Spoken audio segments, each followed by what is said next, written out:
can hear you call my name. I can hear you call my name.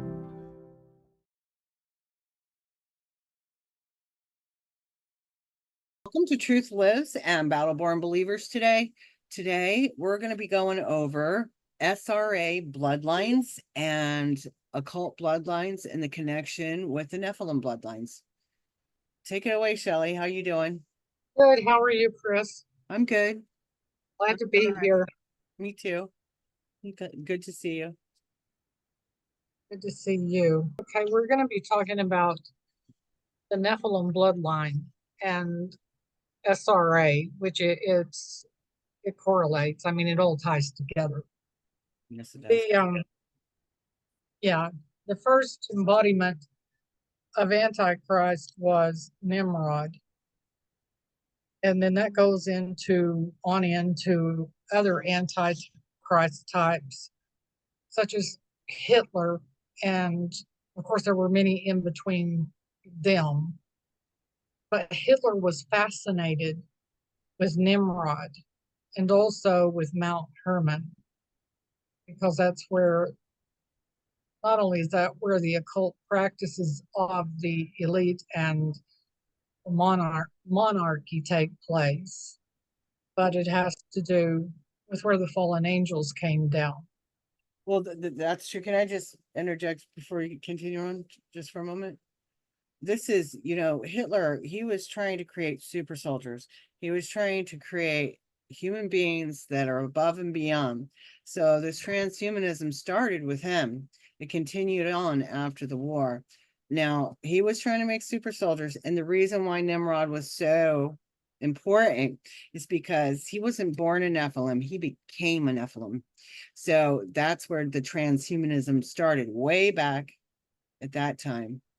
I find Yes, Nimrod became a Gabor, a giant, and it had to be done through ritual practices. Og was one of the most famous of the giants, and the bed of Og actually alludes back to Nimrod and Nimrod's bed in the ziggurat. So all of that ties together. Now, SRA is the same all over the world. There are children being seeded with other children from Mexico, Amazon, Belize, and Costa Rica. These kids are part of a high-level exploitation known as the Hitler Project. Hitler had a fascination, as we just talked about, with Nimrod, and he wanted to know how Nimrod had become a Gabor, or a giant. And the Jews were a sacrifice. Of course, no one ever talks about, there were 6 million Jews that were murdered, but there were also 7 million Christians. Absolutely. And they were experimenting on all of them. Yes. Yes, and twins especially.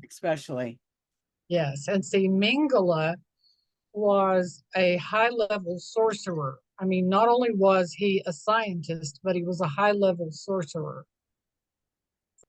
There's high-level sorcery involved in this, and there are, of course, the occult practices and rituals, which we just talked about they're carried out in many places, but on Mount Hermon. You go to Mount Hermon, and that's happening there. I believe that is the one that is where there is marriage to the beast. That's something like that happened to me as a child, as Shelley knows, where I was married to one of it's a soul tie marriage to one of the principalities. Yes, and see, this one is where Satan is actually present himself. They are fallen angelic beings. They are able to shapeshift. That's where Satan shapeshifts to a human and engages in this ritual practice with a female. These females are actually able to birth a Nephilim bloodline. They have an extra DNA strand. But what that is in the spiritual. the third strand is. They increase by doing these ritual practices and performing these rituals, they are increasing the iniquity force. And I'll come back to that in a few minutes. Okay. Then Satan proceeds to rape the female. That's where the Nephilim are born because of the third strand. It's the daughters of conception of trauma-based rituals. They have the third strand DNA and are able to Nephilim, but the ones that are in the one with Satan are not those. That is actually the seed of the serpent. And what do you mean by that? Those are actually children of Satan. Right, the seed of the serpent. Interesting. In this high-level sorcery, demons are able to move from one person to another. And through the sorcery and the spilling of blood, the shedding of blood in these sacrifices, they are able to, through magic or witchcraft, cloak themselves and to keep these things hidden. That's how they've kept it hidden from society for so long and stayed underground. Yep. Yep. They have an underground civilization. They work side by side with what I call the beast system, which I'm actually writing a book about. This stuff that she's talking about here. And how all these programs, I mean, everybody thinks that they're different, but they're not. All these programs stemming all the way back from Hitler, and then all these scientists who are occultists coming over to our country, and all these programs like MK Ultra, Monarch, Super Soldier Program, remote viewing, all these things that they've been doing, and programs we probably never even heard of and never will, that they do. Right. It's the beast system. Go ahead. Yeah, it is. It is. And the more they increase the iniquity force, the more it opens up the ability to have the third strand of DNA. And they still have the breeding program going on right now. It's still happening. They're breeding these creatures underneath the earth that are superhuman. They can control you within 6 to 8 feet with their mind. They speak telepathically. They can also speak with their mouth. They're very, very strong. Their abilities are so far superior to ours, but they have no soul. I mean, they have a soul created by Satan, which is a dark soul. They don't have a conscience in the way that we do. They're very self-centered, and they see us as nothing. They see us as less than an ant. Just something to use for their purposes. But anyways, go ahead. Sources say that the Nephilim above ground are not giants and that they're gorgeous to look at. Yes. But in the eyes are the window to the soul, and the eyes are what give them away because there's evil. Yeah, you can feel it. Well, you know, John Paul Jackson talked about jogging one time, and he said a extremely tall blonde woman ran past him, and when she did, she hissed at him. Children of the serpent, right there. The Nephilim below ground are actually the ones that are hideous to look at. Yeah, huge and hideous to look at, and I believe there are some in stasis. I agree with you. And of course, there was like the Kandahar giant, which we'll go into the red hair in a minute and how that ties in with Esau. There are victims, SRA victims, who are able to give birth to the Nephilim, which we already mentioned, but this is done through the satanic ritual practice and what some call sex magic. Red hair is a prominent characteristic, a physical characteristic of the Nephilim and the Nephilim bloodline. That's true.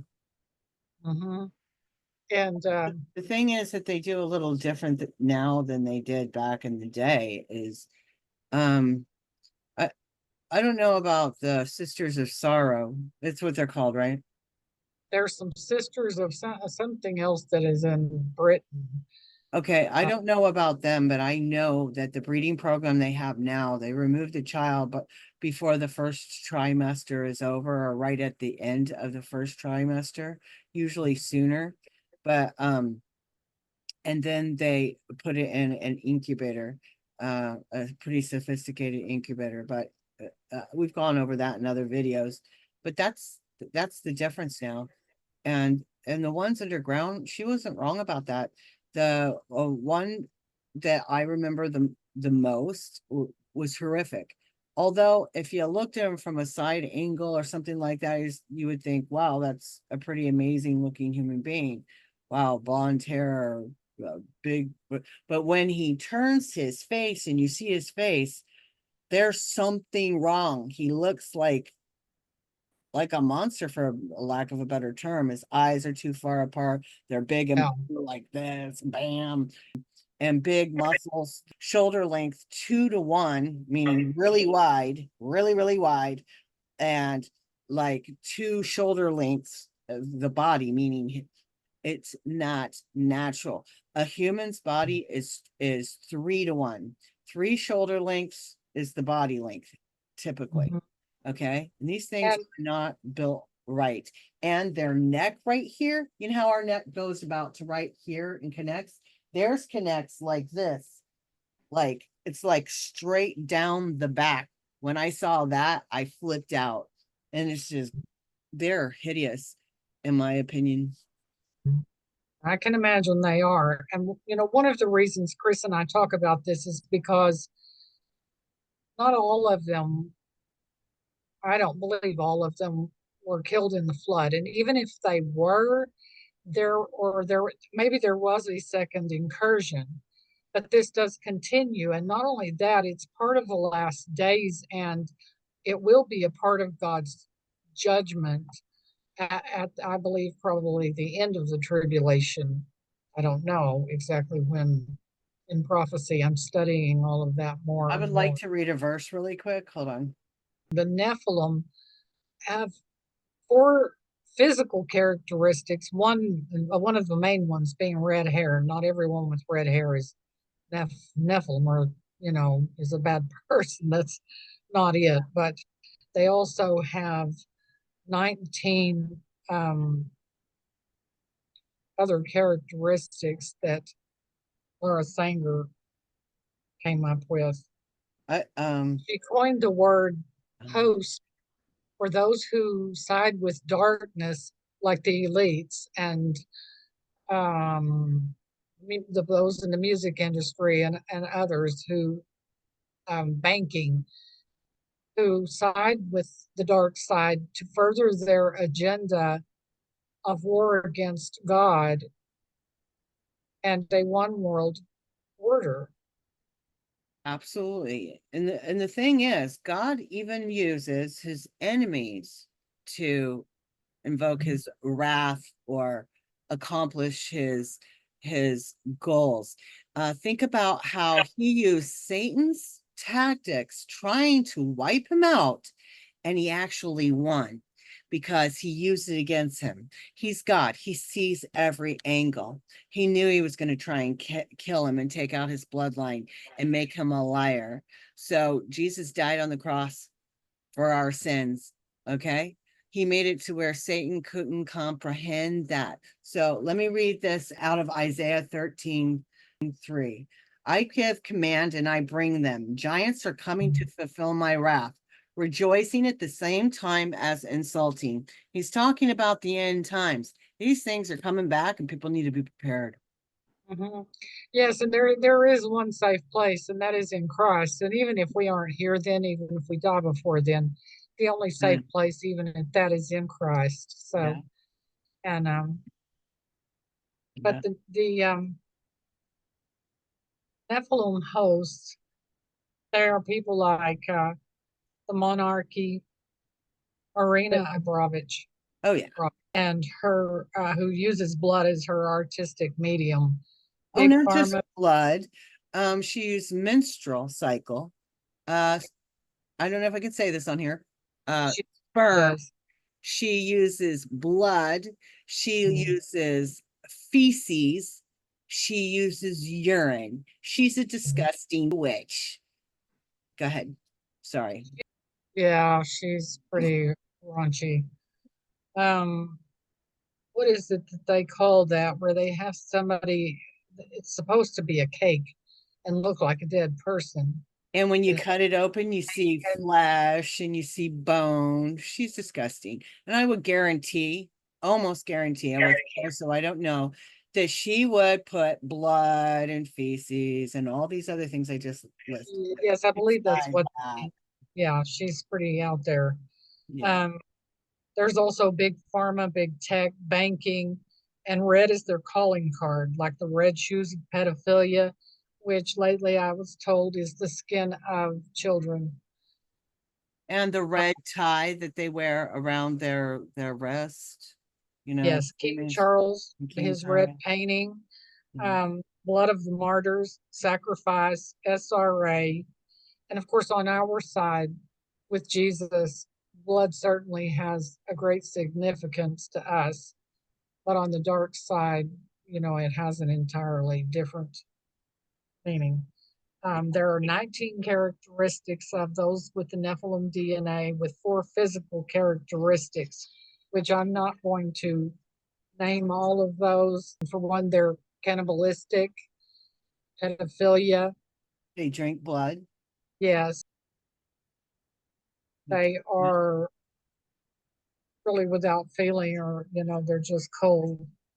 The Um, sociopath slash also, psychopath tendencies. uh-huh. Um, they also have just like abductees that they use for breeding programs and things like that. I do believe they have negative blood type. Uh-huh. Do they? I'm pretty sure. Yeah. That's why they use us, is it's compatible. Okay. I'm going to go on to Esau. Every time I read about Esau in the Bible, it really stood out to me that Esau had the red hair and he was hairy, but Jacob didn't. And I would say, okay, Lord, what is it about this? I know you're trying to tell us something with this, but what? And I've looked and read and Wonder too. researched. Well, in the book of Jasher, well, see, first of all, he was born first, but he held on to Jacob's heel. So that gave Esau the birthright from God. The book of Jasher tells us that Nimrod had become jealous of Esau, and that Esau was out lurking for Nimrod, which I take to mean that he was He was stalking. hunting. Yeah. Yes, he He was was stalking hunting him. while they were out hunting, but yeah, I think he was stalking Nimrod. Well, in the Hebrew definition of it means hunting a human. Oh, okay. Well, that makes sense because he cut off his head. Yeah. Yeah, he cut off Hunting for Nimrod's him, yeah. head. Yeah. See, with Esau being the oldest, his father Isaac was mourning the death of Abraham. So, in their culture, Esau should have been making that meal of red lentil soup or stew. Yeah. And instead, he was out committing the murderous act against Nimrod, Yeah. while his brother, Rebecca, the mother, had sent him in to pretend like he was Esau to get the birthright. And she Absolutely. put the clothes of Esau on. I always wondered if his arms felt like goat hair or something, so that because Yeah. Isaac's eyesight had become dim, so when he touched his arm, he said, "The voice is my son Esau." But when he touched him, that's pretty hairy if that was the case. And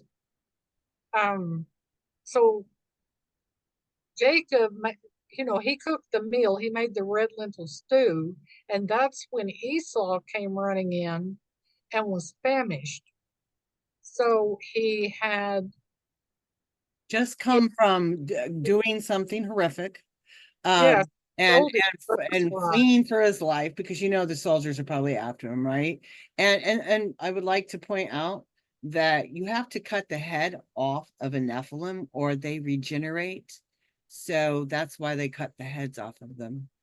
Right, that's true. I mean, that's what I've always understood. So just like with Goliath and David. David cut off the head of Goliath. Okay, so Jacob cooked that meal and was taking care of the father. He got the blessing also at that time from Isaac.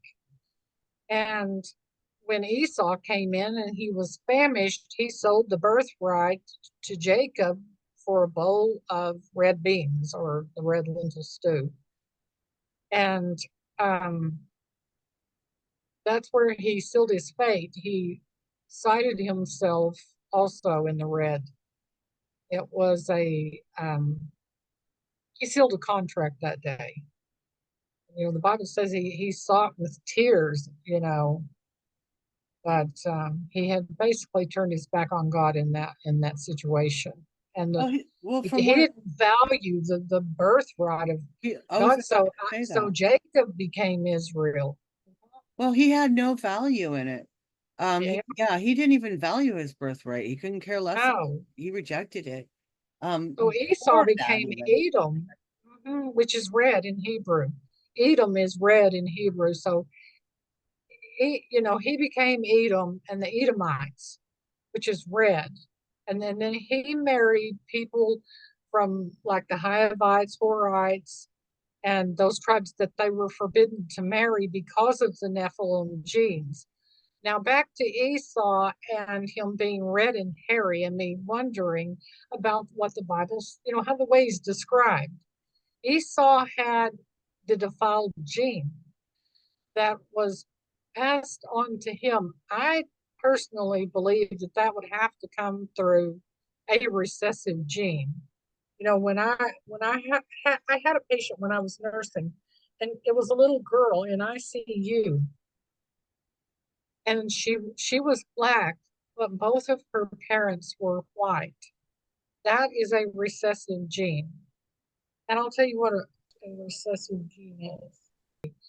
In the context of genetics, a recessive gene is essentially the same as a latent gene, meaning that the recessive gene is considered latent because its effect is only visible when paired with other or another identical gene, which, while a dominant gene, masks its expression when present together. So it takes the two identical genes to bring this about. National Library of Medical, or NLM, defines it, a latent gene, as phenotypically silent DNA sequences which may be reactivated by various genetic mechanisms. So when both parents have that, they have the recessive gene That's interesting. in the child. Well, okay, my question is, and it really is kind of a rabbit trail here that I'm going off on, and we're going to bring it right back. Well, Esau had a son named Amalek with Timnah, which Amalek means blood liquor, and the Amalekites means liquors of blood. They also my had personal opinion is somehow he ended up with the Nephilim bloodline. Okay, that's what I mean by the recessive. And they were gene. there. Yeah, they were there way back, even with Adam and Eve, because when Cain was cast out, he was terrified to go into the lands because the others that weren't part of their family, the other tribes that were out in these distant lands, would murder him. God had to put a mark on him and let them know that if they did anything to him, they would be cursed. Okay, if Adam and Eve and their children right here are the first of the human race, then who are all these other tribes? Right. And the Canaanites, from what I understand, only went they were that way too. But as far as I can understand, they only went to the 6 generations. Okay. I don't know. There are those in Sardinia who dress still and to do their rituals who look like the Canaanites with their ritual, what they wear during these rituals with the ram horns and the hairy skins and the way they dance around. Well, And because make- the Nephilim back then were very hairy, as she's talking about, very hairy and red-haired. Now with all the breeding and crossbreeding that they do, they're mostly blonde. A lot of the ones that are still the bigger ones and the stronger ones that live beneath the earth, those are red-haired, very hairy. Their body is very hairy. Even the one that I encountered that was under the ground, very hairy. He didn't have any facial hair though, but he was blonde, but his body very hairy, very thick hair. like the Kandahar giant, he did have red hair and very hairy. very, very hairy. So yeah, very interesting. there have been others that have been seen too, along with one from Kandahar. Yeah, it's not the only one that's been spotted. Ballistic. It's just most famous. The ones that they have dug up have red hair. Some of them were like 12, 13, 14 feet, sometimes even bigger. They all had that marker that she's talking about with the red hair, hairy bodies, sometimes with horns. They actually had horns coming out of their head, some of them. Some of them wear horns. But some of them actually have horns coming out of their head. That's how these creatures are. I saw a man that is from the Middle East, and he was from Afghanistan, and he had horns in the picture. And I met a woman from over there. I've seen it other places. She had that picture up. They still actually worship what's that goddess that has all the breasts like a animal? They still worship her because she kept calling me sister, and she pretended like she was Christian. She acted like she was Christian online for a while. And she kept calling me sister, and I just really didn't feel comfortable about it. And she started telling me more and more and sending me pictures of her and people outside and them cooking and the women. And then she started talking about the worship of that goddess. Hold on, I'll look it up. Okay, it's the same one that comes out of all the pagan worship of Nimrod. It's not Isis, it's another name for it. I know. Okay. And I know which one you're talking about. Hold on. To pray for her in the name of Jesus one day, and she said, Diana of Ephesus. Yeah. She said, no, do not pray for me. Yeah. So gross. Sad. Also known as Artemis in Greek mythology. Yes. When you go all the way back, it always goes back to the to Ishtar, all the way back to Babylonian times, where it's female, which was the mother wife of Nimrod. Yeah. And which was when God came down and scattered the languages. And she was not human. Ishtar was not human. She was a Nephilim. Their son was Tammuz. And with the confusion came the dissemination of the secrets and the mysteries encoded in the pagan religions, who worshipped the statues, obelisks, and the fallen rebel king by many names, such as Orion, Apollo, Ra, Dionysus, Osiris, and more. His mother and queen was Ishtar, who became centerfold for goddess worship with many names like Semiramis, Columbia, Liberty, Isis, Diana, also known as Mary, the mother of heaven, the queen of heaven, and their incestuous progeny, Tammuz, the sun god, Eshuin god. She had relations, let's say, with her son. She's disgusting. Oh, that's how it started. And when she said Mary, son of God, you guys have to understand, this is where the Catholic religion masks with the name of Mary as opposed to Diana or Ishtar. So people think that we're talking about the Mother Mary of Jesus Christ of Nazareth, but that is a disguise. It's actually Ishtar. If you go all the way back, Diane, or any of these other names you want to choose, it goes into the Greek, it goes in, Egyptian, all these different names all over the world. Same person, same creature, same demigod or wannabe god. Little Yeah. G. Well, the pagan practices were scattered along with the languages and the people. Yeah. So Yeah. let's see it, which also leads into the Masons. Okay. But what I was going to say about Ishtar and Queen of Heaven, that's goddess worship, and it's in a lot of different pagan religions. I mean, even like oh gosh, what's her name? The singer. Gaia worship. That's the Well, same it's thing. Gaia worship, but Mother Earth. what is her name? She's the black woman who is so popular. Oh, Khaleesi or Khalif. Khalif. There's that one. She has dragons with her. That's Khalif. I always think of Khalif too when I think of those things. That's what California was named after. That is from this continent. Are you talking about Khalif, the black woman? Well, she's one of them. I mean, I didn't even think about her, but what is her name? She's married to that rapper. Oh, you're talking about I know she does the sun god. She makes herself out to be a sun goddess. She thinks she's Mother of Heaven, a Queen of Heaven. I keep saying that, but it's Queen of Heaven. Yep. Yeah, well, a lot of them do that, but that is Beyonce.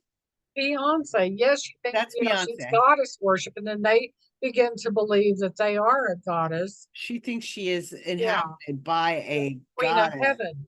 Queen of Heaven, yeah. Yeah. So creepy. Yeah, it is. It's really sad. Yeah. And I just jumped right to Khalif. I know you were talking about the well, I didn't even think about her, but yeah, that, she's another one. She fed her, she's fed little boys, baby boys, and all of her enemies to her little dragons. Oh, wow. They had to sacrifice their firstborn to her. Those who worshipped her. Yeah. Yeah.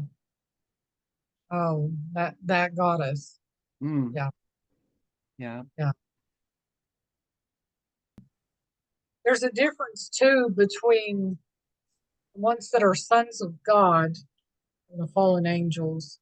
Fallen angels. The watchers are the fallen sons of God who were able to shapeshift. Yes. And those are called gods.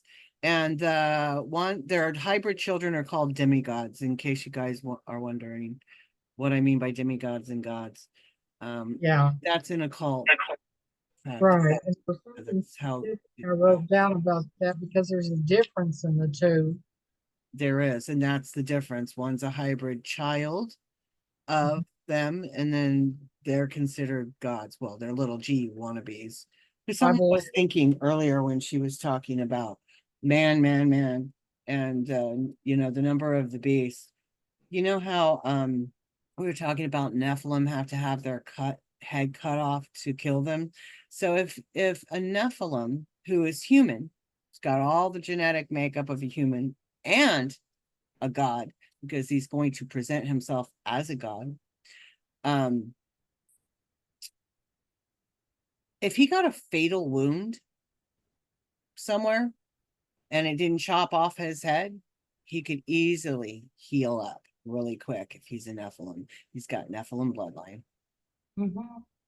He's pointing that out. Yeah, that's a good point. Thank you for joining us today. Please stay tuned for the rest of the video. I just would like to ask you to like, subscribe, and share this if this has blessed you in any way. This is how the algorithms get us more views for more people to get this information. Thank you. We really appreciate it. Thank you for watching.